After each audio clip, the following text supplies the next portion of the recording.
এক অন্ধ মেয়ে নিজেকে খুব ঘৃণা করত, কারণ সে পৃথিবী দেখতে পেত না।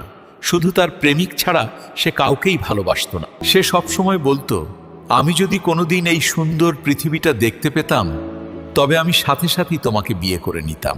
একদিন কেউ একজন তাকে একজোড়া চোখ দান করলো, অপারেশন সফল হলো এবং সে তার প্রেমিক সহ পুরো পৃথিবীকে দেখতে পেল। প্রেমিকটি তখন তাকে খুব আগ্রহ নিয়ে জিজ্ঞেস করল, এখন তো তুমি সবকিছু দেখতে পাচ্ছ, এখন কি তুমি আমাকে বিয়ে করবে? মেয়েটি তখন দেখল তার প্রেমিকও অন্ধ। সে তার প্রেমিকের এই অন্ধ রূপ মেনে নিতে পারল না এবং তাকে বিয়ে করতে অস্বীকার করল।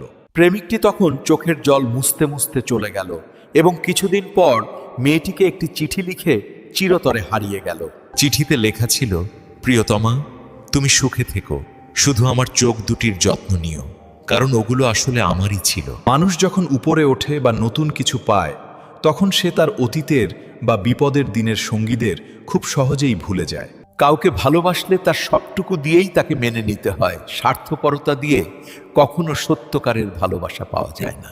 জীবনের মোড়